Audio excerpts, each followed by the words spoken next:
there's been, we did talk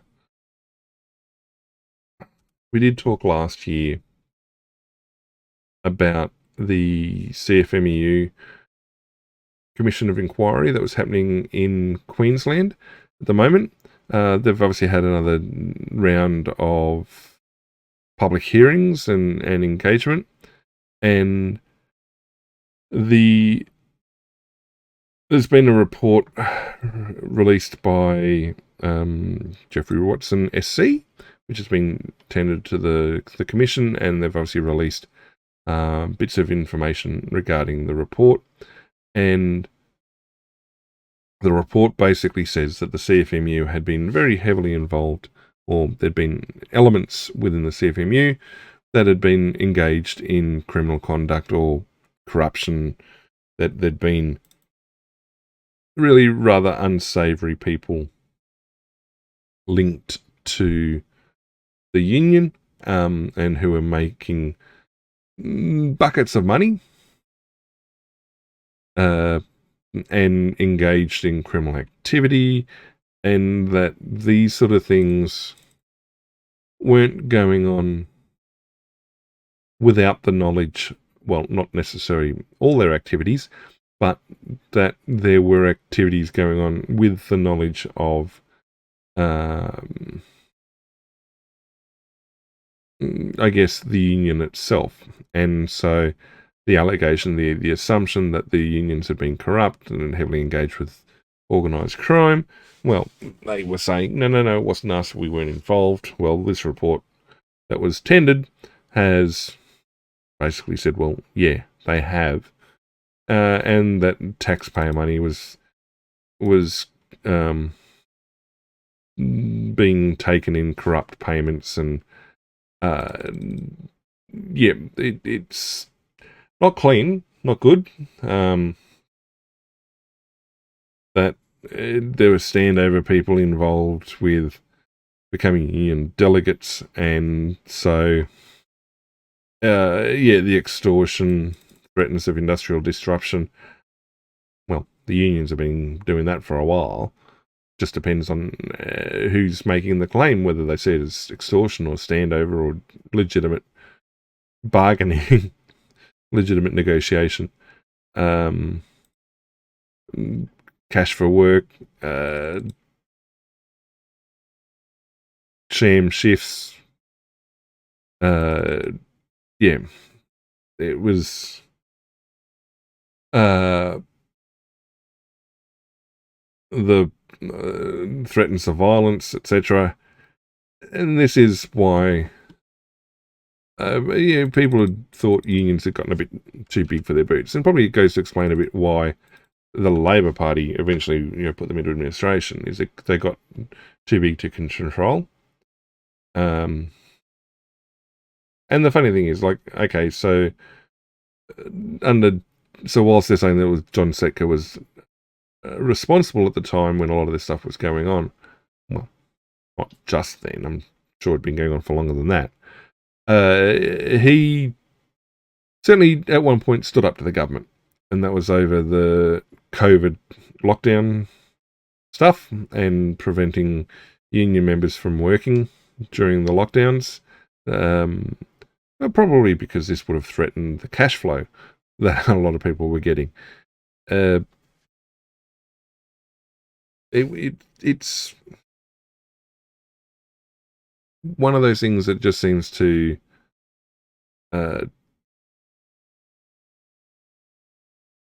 that there's this idea of the union as a wonderful representative body for collaborative bargaining and for allowing the worker to have a collaborative voice on par with the employer or government or whoever else is trying to manipulate things. Yet power tends to corrupt, and it led to this idea or this allegation that the unions then became infested with the organised crime, etc., and that it undid what the unions, or hurts the union's standings, really. The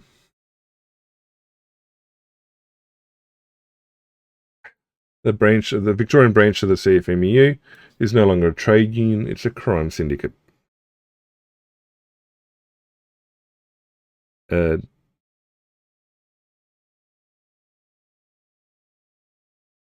That after the union was placed in administration in August of 2024, threats were made against the life of the administrator. Threats were also made against ACTU secretary. Now, that was sort of covered previously, saying that, look, CFMEU wasn't just trying to do over the government or taxpayers or anything like that. They took offence or tried to consolidate their power at the cost of other unions at the same time. So, yeah, they were pushing back against the presence and operations of groups of other unions like the ACTU. And that was covered in previous articles and previous reporting. And the actions of the CFMEU could have cost this Victorian taxpayer around $15 billion, much of which has gone into the hands of criminals and organised crime gangs. Now, would a Victorian Commission, or would there have been a Victorian Commission courageous enough to get a report like this? Maybe it's only because of distance that Queensland is able to grab this report and provide details from it. I don't know that a Victorian government would have the courage, I guess, to put something like this down on record. And, well, he's raised the point that the Victorian government, weren't doing anything effective to bring the union back in line. Well, that plays into that as well.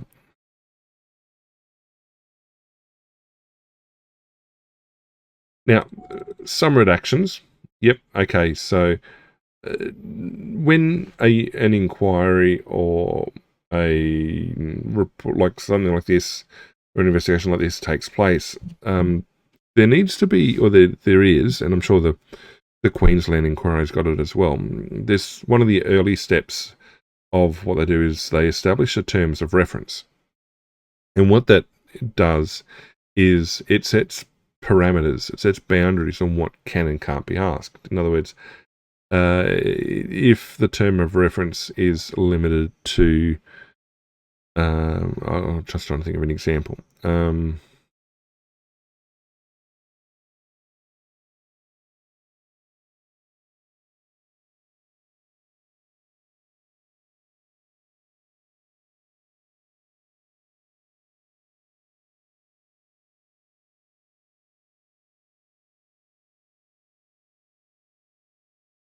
No, just trying to think of a nice, clean example.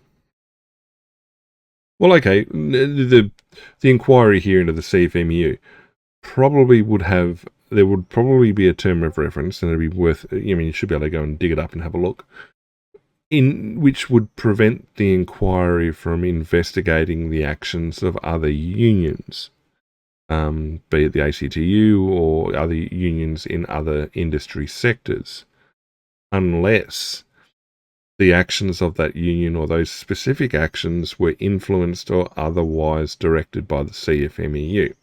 Because they want to keep a constraint on things. Because if you don't have a term of reference, well, how do you ensure that your investigators and your inquiry investigation is actually going to be on topic and carried out efficiently? So, yeah, presumably public sector unions aren't being looked at unless the CFMEU has somehow had an involvement in the actions or decisions made by those unions, in which case it may be appropriate to then investigate specifically those decisions and outcomes and whether they were unduly influenced, etc., for example. So this report that Jeffrey Watson did up presumably included material that was pertinent to the investigative work he carried out, but ultimately fell outside the terms of reference. And yes, it could be that you allow that to stand. Here, the administrator that had been appointed of the CFMEU said, look, no, you've got to redact that stuff because it's outside terms of reference. Yeah, and he's come back and said, look, no, it's appropriate and pertinent. It needs to be kept in. I mean, it's a little bit of a procedural thing, but it's also kind of important because there's key elements and key information that's probably going to help set the overall scene for what's going on and understanding of what's taking place. But because it was outside the terms of reference, it's almost like, well, you can't look at it. It's evidence that you're not allowed to see because it wasn't gathered properly, or it doesn't come from an appropriate source, blah, blah, blah, blah, blah. Yeah, the redactions, I mean, and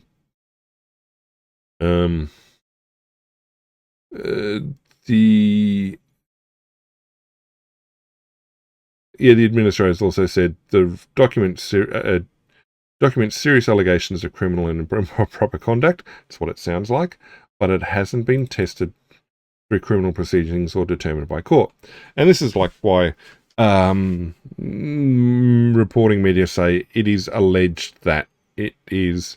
I mean, you can see with your own two eyes that something took place, but no, it's alleged that this took place by this person or this group, at least until such time as a finding is made in a court of law.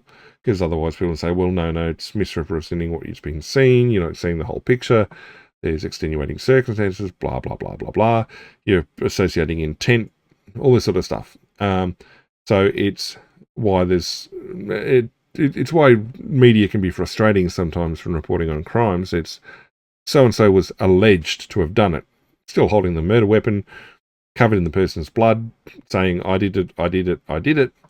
But no, they're alleged to have done it until time that the court judicial proceedings are finished.